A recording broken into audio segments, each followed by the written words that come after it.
नमस्कार प्रिय शिक्षार्थियों, स्वागत है आपका हमारे YouTube चैनल प्रणाम अकेडमी ऑफिशियल पे। साथियों, मैं आज आप सामने उपस्थित हूँ फिर से बहुत ही गंभीर मुद्दा लेकर। और जैसा कि आप सब सुन रहे होंगे और आप सभी के बीच में काफ़ी सारे कन्फ्यूज़न भी होंगे और कई सारे अफवाहें भी उड़ी हैं कि एससी, एसटी, ओबीसी आरक्षण खत्म हो रहा है, नौकरियों से आरक्षण छीना जा रहा है, गवर्नमेंट आरक्षण छीन रही है। तो ऐसी बहुत सारी अफवाहें आपके बीच में उड़ी हुई हैं। आज लेकिन आपकी सारी कन्फ्यूज़न और आपकी सारी अफ़वाहें दूर हो जाएँगी कि ये जो आरक्षण का मुद्दा उठा हुआ है एससी, एसटी, ओबीसी का, क्या वो नौकरी से जुड़ा हुआ है? क्या वो किसी व्यवसाय से जुड़ा हुआ है? या फिर किसी नोटिफ़िकेशन या फिर किसी पर्टिकुलर जॉब से जुड़ा हुआ है? क्या ये पूरा मैटर है? सुप्रीम कोर्ट का ये फैसला अचानक से कहाँ से आ गया? इसकी पूरी तह तक हम जाएँगे। और अगर आप हमारे चैनल पे पहली बार आए तो हमारे चैनल को सब्सक्राइब करें, बेल आइकन को भी प्रेस कर दिए ताकि आपको ऐसे ही डिटेल्ड नोटिफिकेशन और ऐसे डिटेल्ड एनालिसिस आपको टाइम टू टाइम मिलते रहें। तो सीधा मैं आपको स्लाइड पे ले चलता हूँ जहाँ से ये मैटर शुरू हुआ था। और ये जो फैसला आया है 9 सितंबर 2025 को आया है। और हम इसलिए अभी वीडियो इसको लेके आ रहे हैं क्योंकि परिणाम अकेडमी जो टीम है वो पूरा जो जब तक एनालिसिस नहीं कर लेती किसी टॉपिक को तब तक आपके सामने लेके उपस्थित नहीं होती। तो पूरा एनालिसिस करने के बाद हमने एक स्लाइड तैयार की है। तो ये जो मामला था जो आया है वो union of India versus Sajib Roy के मामले में आया है। जिन जजेस ने फैसला सुनाया है उनका नाम है माननीय सूर्यकांत और जयमाला बागची। ये माननीय सुप्रीम कोर्ट के जजेस हैं, इनकी तरफ से ये फैसला आया हुआ है। ठीक है, तो बैकग्राउंड क्या है? बैकग्राउंड एसएससी का है। और एसएससी ने तो अत कर दी है कि सारे जो विवाद है वो एसएससी से ही जुड़े होते हैं।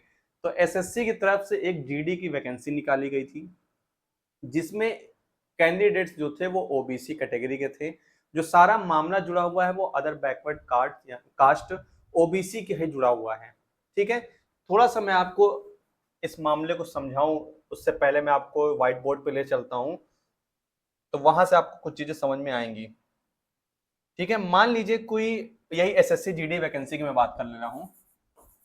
एसएससी जीडी की वैकेंसी निकलती है। ठीक है, ठीक है। अब यहां पर आपको पता है चार कैटेगरी होती है, जनरल, ओबीसी, एससी और एसटी। दिख रहा है कि नहीं? हाँ ठीक है, दिख रहा है। मान लीजिए इस वैकेंसी में जो जनरल की कट ऑफ गई वो 100 गई, ओबीसी की कट ऑफ यहाँ पर 103 गई और एससी कट ऑफ 90 गई और यहाँ पर ये 80 गई। यहाँ पर ये 103 क्यों गई मैं आपको बता रहा हूँ क्योंकि इस वैकेंसी में ऐसा हुआ था, जनरल की कट ऑफ से ज्यादा ओबीसी की कट ऑफ चली गई।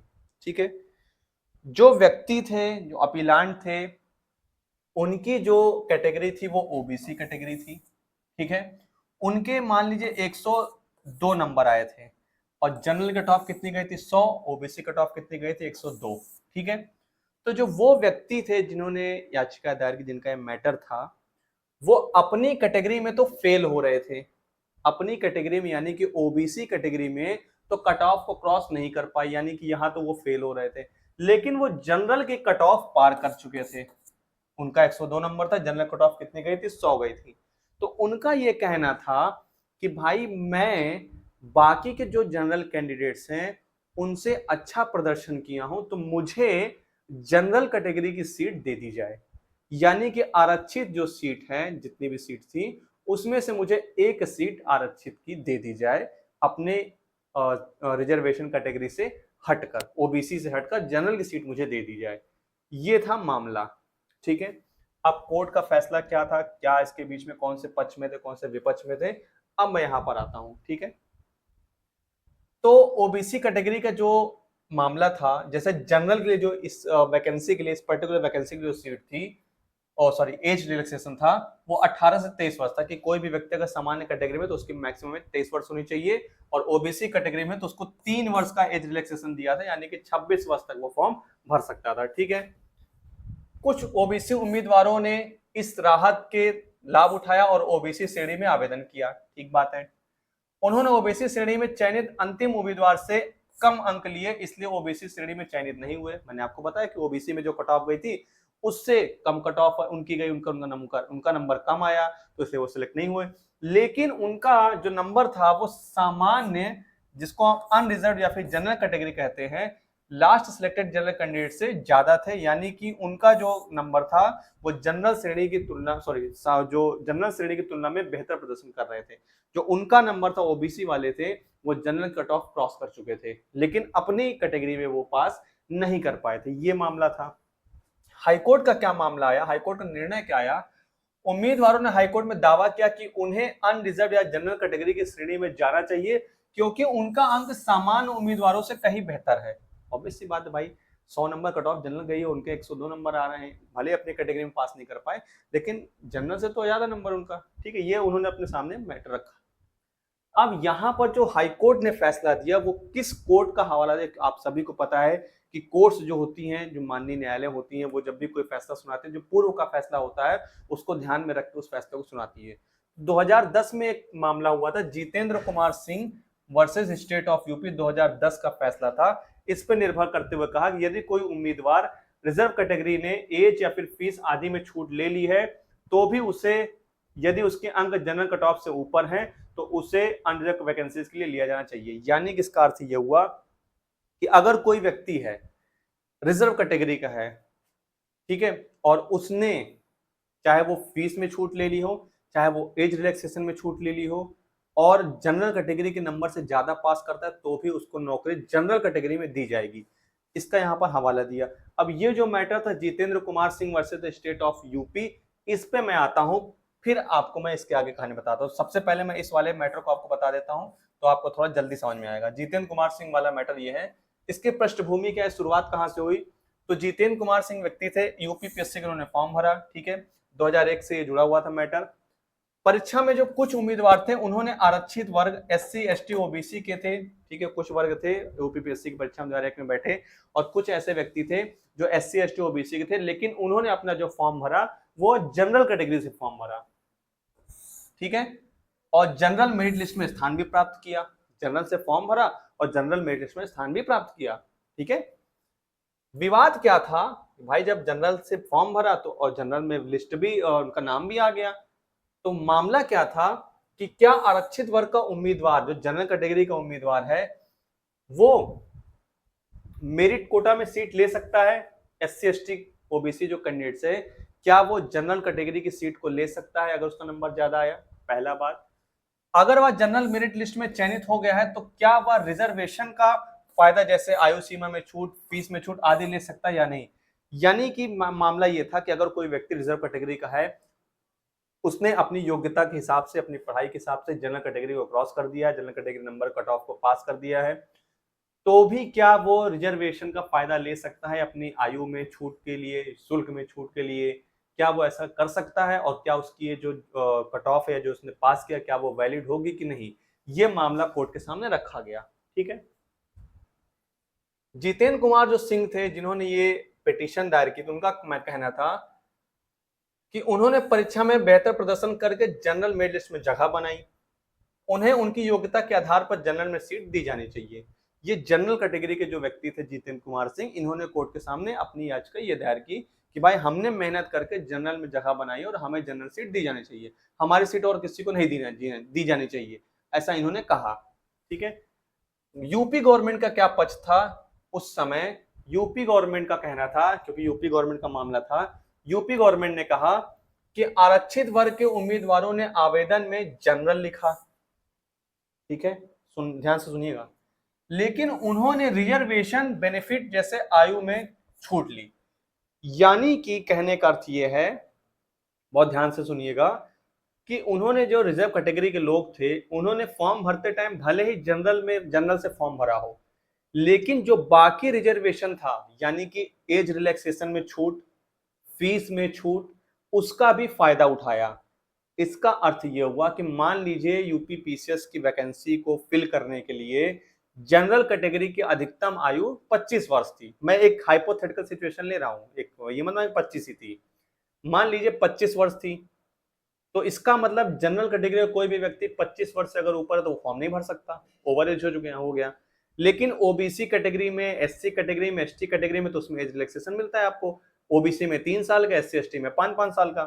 तो मान लीजिए कोई व्यक्ति एससी एसटी में रहा होगा, उसने, उसकी 28-29 साल की रही होगी, उसने उधर से फॉर्म भरा और इधर जनरल में भर दिया। अब तो खैर ऑप्शन आ गए, जैसे आप जनरल सेलेक्ट करेंगे तो आपकी एज ऑटोमेटिक डिटेक्ट कर लेगा।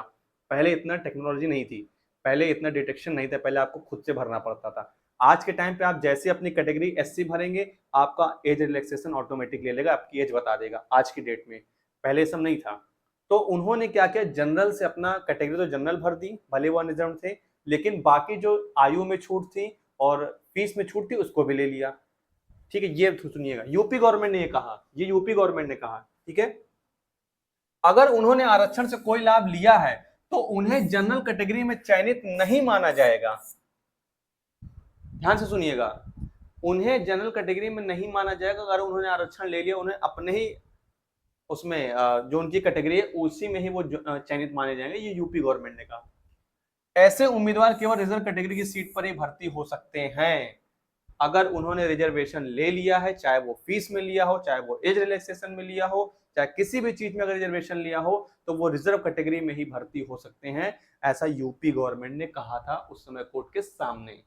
ठीक है, ये बात आपको समझ में आ गई।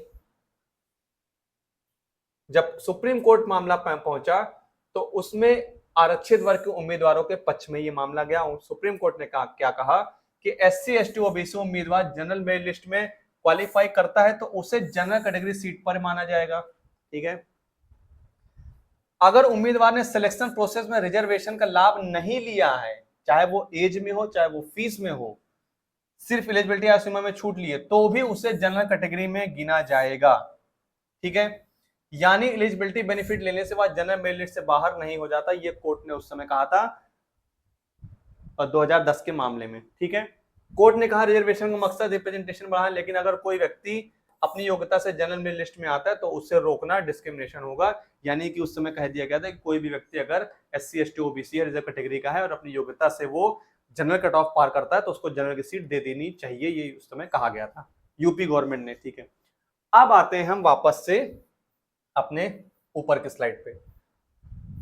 ये आपको मैंने बताया कि उस समय ये बात कह दी गई थी कि अगर कोई व्यक्ति एससी एसटी ओबीसी है और वो जनरल कट ऑफ पार करता है तो उसको वहां पर नौकरी दे दी जाएगी जनरल कैटेगरी में। ये यूपी में बात कही गई थी।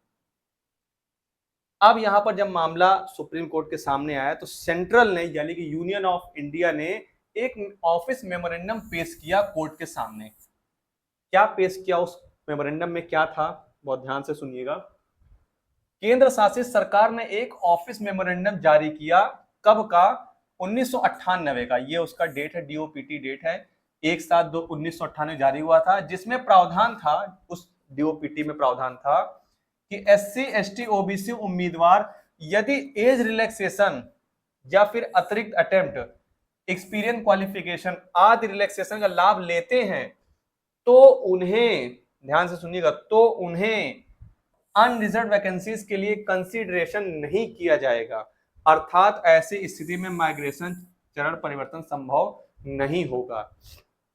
इसका अर्थ ये हुआ कि यूपी में तो कहा जा रहा है कि भाई आप भले ही एज रिलैक्सेशन में रिजर्वेशन लिया हो, आपने फीस में रिलैक्सेशन लिया हो, लेकिन अगर आप अपनी योग्यता के अनुसार, अपनी योग्यता की क्षमता के हिसाब से आपने जनरल की कट ऑफ पार की है तो आप जनरल कैटेगरी के माने जाएंगे और आपको जनरल की सीट दी जाएगी। ये यूपी में गवर्नमेंट ने कहा था। ठीक है, उस समय की बात है, सुप्रीम कोर्ट ने भी उस समय कहा था। लेकिन यहां पर फैसले को पलटा, क्यों? क्योंकि यूनियन ऑफ इंडिया ने एक मेमोरेंडम पेश कर दिया कोर्ट के सामने कि भाई साहब देखिए, माननीय न्यायालय जी आप देखिए कि हमने तो पहले ये चीज कहा था। और एसएससी क्या है, आप सभी को पता है, सेंट्रल का है। स्टाफ सिलेक्शन कमीशन जो है वो पूरे देश का मामला है, तो वो यूनियन ऑफ इंडिया के अंतर्गत आता है, वो किसी स्टेट के अंदर नहीं आता है। अब आप चीजों को कनेक्ट कर पा रहे होंगे। ठीक है, तो इन्होंने क्या कहा यूनियन ऑफ इंडिया ने कि भाई भले ही कोई व्यक्ति है, अगर उसने रिजर्वेशन ले लिया है, चाहे वो एज में ले लिया हो चाहे वो शुल्क में ले लिया हो, तो उससे रिजर्व कैटेगरी में फिर रिजर्व कैटेगरी में ही माना जाएगा, अनरिजर्व नहीं माना जाएगा। यानी कि उसको जनरल की सीट नहीं मिलेगी भले ही उसने जनरल कट ऑफ पार की हो। समझ पाए आप? यानी कि अगर किसी व्यक्ति ने फॉर्म भरते टाइम रिजर्वेशन ले लिया है, चाहे वो एज में लिया हो चाहे वो शुल्क में लिया हो, अगर वो व्यक्ति जनरल की कट ऑफ क्रॉस भी कर लेता है तो उसको जनरल की सीट नहीं दी जाएगी, उसको अपनी ही कैटेगरी में सीट मिलेगी, भले ही उसकी कट ऑफ ज्यादा है और कम हो, कुछ भी हो। ये बात यूनियन ऑफ इंडिया ने कोर्ट के सामने रखी। कोर्ट ने क्या कहा, यूनियन ऑफ इंडिया ने हाई कोर्ट के निर्णय को चुनौती दी उस समय, ये सर्वोच्च न्यायालय में अपील तो बाद में होगी, ठीक है।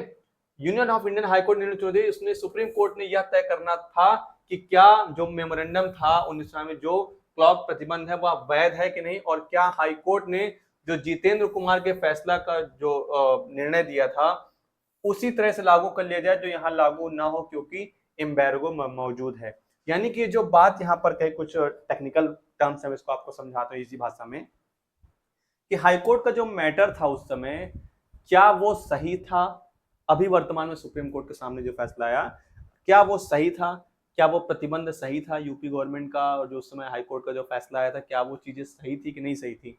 तो वर्तमान में सुप्रीम कोर्ट ने क्या आदेश दिया है, सुप्रीम कोर्ट ने हाईकोर्ट के आदेश को पलट दिया, जो वो हाईकोर्ट का मैटर हुआ था उसको वहां पर पलट दिया। क्या पलटा, हाईकोर्ट की उस दिशा को अस्वीकार किया गया कि ओबीसी उम्मीदवारों को उनके अंक अधिक होने पर अनिवार्य रूप से जनरल वैकेंसी में मिलनी चाहिए।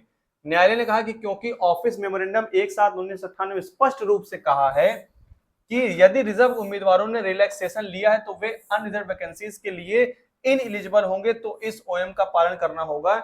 इसलिए साजिब रॉय जैसे प्रत्याशी जिन्होंने ओबीसी में आवेदन किया और एज रिलैक्सेशन ली उन्हें जनरल वैकेंसी में स्थानांतरण नहीं किया जाएगा। इस प्रकार यूनियन ऑफ इंडिया की अपील स्वीकार हुई। ये था मामला, यानी कि साजिब रॉय एक व्यक्ति थे, ओबीसी कैटेगरी के व्यक्ति थे, उन्होंने जो एसएससी जीडी का था वो फॉर्म भरा था, वहां पर उनके जो ओबीसी कैटेगरी में थे वो कट ऑफ क्रॉस नहीं कर पाए, लेकिन जनरल कट ऑफ उन्होंने क्रॉस कर दी और उन्होंने मांग की कि मुझे जो है जनरल में जगह दे दी जाए। लेकिन जब ये मामला कोर्ट में गया तो जितेंद्र जो मामला था 2010 वाला उसको सही ठहराया गया। जब union of India supreme court में गई उनके खिलाफ, साजिब रॉय के खिलाफ, तो सुप्रीम कोर्ट ने कहा कि बात आप सही कह रहे हैं। तो जो गवर्नमेंट थी, यूनियन ऑफ इंडिया थी, उसने अपना एक पत्र पेश कर दिया 1998 का कि भाई हमने तो पहले ही रूल बना रखा है, हमने तो पहले ही कह दिया है, मान लीजिए ये एक रूल बुक है कि हमने ये मेमोरेंडम पेश किया कोर्ट के सामने, सुप्रीम कोर्ट के सामने, और कहा कि हमने तो 1998 में बता दिया था कि अगर कोई व्यक्ति एज रिलैक्सेशन में या फिर फीस में अगर रिजर्वेशन ले लेता है तो उसको हम रिजर्व कैटेगरी ही मानेंगे, अनरिजर्व कैटेगरी नहीं मानेंगे, हम उसको रिजर्व कैटेगरी की सीट पर ही सिलेक्शन देंगे, अनरिजर्व कैटेगरी की सीट पर सिलेक्शन हम नहीं देंगे। हमने तो 1998 में बता दिया, तो आप ये फिर भी बात क्यों कर रहे हैं, फिर ये जो कोर्ट का मैटर ये सब इतना नाटक क्यों। तो सुप्रीम कोर्ट ने कहा, माननीय सुप्रीम कोर्ट ने कहा कि बिल्कुल आप सही कह रहे हैं। सुप्रीम कोर्ट ने उनके निर्णय में फैसला दिया, उनके पक्ष में फैसला दिया। किसके पक्ष में, यूनियन ऑफ इंडिया के पक्ष में। तो अब आपके सामने चीजें मैंने सारी क्लियर कर दी। वर्तमान का परिप्रेक्ष्य क्या है तो मैं आपको बता दूं, किसी भी तरह का आरक्षण नहीं खत्म हो रहा है एससी एसटी ओबीसी का। वर्तमान में क्या स्थिति है फॉर्म को भरने की, अब मैं आपको वो चीजें बता दे रहा हूं वर्तमान में। ये वही पेज खुल गया, यहाँ थोड़ा प्लेन पेज है, हाँ सही दिख रहा है। प्रेजेंट में क्या होगा, प्रेजेंट में ये होगा कि मान लीजिए कोई फॉर्म निकलता है, कोई भी एक्सवाइजेड फॉर्म निकलता है सेंट्रल का, उसमें ध्यान दीजिएगा कोई भी नोटिफिकेशन निकलता है, बहुत मेरी लाइन को ध्यान दीजिएगा, फिर बाद में आप लोग क्वेश्चन पूछते हैं कि सर आपने ये चीज बताई नहीं, आपने ये गलत बता दी। अगर कोई फॉर्म निकलता है, उसका नोटिफिकेशन निकलता है, उस नोटिफिकेशन में अगर ये कोर्ट की बातें लिखी हुई है, यानी कि अब वो आयोग पर डिपेंड करता है, चाहे वो एसएससी हो, चाहे वो सीटीईटी हो, मतलब जो भी सेंट्रल के आयोग हैं उन पर डिपेंड करता है। अगर उन्होंने ऐसा कह दिया है, अपने नोटिफिकेशन में प्रॉपर लिख दिया है कि कोई भी व्यक्ति अगर रिजर्वेशन का फायदा ले लिया है, चाहे वो अपने एज में ले लिया हो, चाहे वो फीस में ले लिया हो, तो उसको जो है उसको जनरल कैटेगरी की सीट नहीं मिलेगी। ये अगर नोटिफिकेशन में लिख दिया है तो उसको जनरल कैटेगरी सीट नहीं मिलेगी। अगर नहीं लिखा है तो वो स्विच कर सकता है, यानी कि अभी भी कोई व्यक्ति है वो स्विच कर सकता है, अगर उसने अपनी योग्यता के अनुसार जनरल कैटेगरी की सीट प्राप्त कर ली है तो वो योग्यता प्राप्त कर सकता है। तो ये था मामला पूरा। आप लोग भेड़ चाल में चल रहे थे कि आरक्षण खत्म हो गया है, गवर्नमेंट ने ये कर दिया, गवर्नमेंट ने वो कर दिया, बहुत सारी ऐसी अफवाहें फैली हुई है न्यूज में और यूट्यूब पे भी बहुत सारी अफवाहें पड़ी। तो आप हमेशा मैं आपसे रिक्वेस्ट करता हूँ कि आप लोग कोई भी फैसला जल्दबाजी मत लिया करिए, पहले उसकी तह तक जाया करिए। आपके हाथ में मोबाइल है, आपके हाथ में दुनिया है, मुट्ठी में आपकी दुनिया है। आप चीज़ों को सर्च करिए, ऑथेंटिक सोर्स पे जाइए। मैं ये नहीं कह रहा हूँ कि आप हमारे चैनल देखिए, बहुत सारे ऐसे यूट्यूबर हैं, बहुत सारे ऐसे टीचर्स हैं जो ऑथेंटिक जानकारी देते हैं, आप उनको देखिए, हमारी टीम को देखिए। मतलब आप स्वतंत्र हैं, आप लोकतंत्र में हैं, आप जिसका मन करे, आप जहां मन करे वहां देखिए, लेकिन आप अपने ऑथेंटिक सोर्स से ही देखिए। और परिणाम एकेडमी की टीम जो है वो हमेशा जो है ऑथेंटिक सोर्स लेके ही आती है, पूरी चीज़ों को रिसर्च एनालिसिस करके ही आपके सामने पेश होती है। भले थोड़ा लेट आती है, लेकिन सारी चीज़ें एनालिसिस करके आपके सामने पेश होती है, और कोई भी डाउट आपके मन में ना रहे। फिर भी अगर हमारे जो साथी हैं उनके मन में अगर कोई डाउट अभी भी है, कुछ आपको पूछना है, कुछ आपको समझ में नहीं आया, या फिर आपकी जो प्रतिक्रिया है पॉजिटिव निगेटिव इसको लेकर, इस निर्णय को लेकर, वो आप कमेंट बॉक्स में, आप स्वतंत्र हैं अपनी प्रतिक्रिया देने के लिए, और हम भी आपकी प्रतिक्रिया का वेट करते हैं और उसका रिप्लाई भी करते हैं। आप ये नहीं, आपने देखा होगा कि हमारी टीम आपके सारे कमेंट्स का रिप्लाई करती है। तो जो भी आपकी प्रतिक्रिया है पॉजिटिव निगेटिव इस निर्णय को लेकर, इस वीडियो को लेकर, आप अपनी प्रतिक्रिया कमेंट बॉक्स में दीजिए, हम आपका वेट करेंगे। वीडियो अगर आपको अच्छी लगे, वीडियो को लाइक करिए, अपने दोस्तों में शेयर करिए। मिलते हैं फिर किसी नए टॉपिक के साथ, फिर किसी नए वीडियो के साथ। हंसते रहिए, मुस्कुराते रहिए और बने रहिए प्रणाम अकेडमी टीम के साथ। जय हिंद, जय भारत।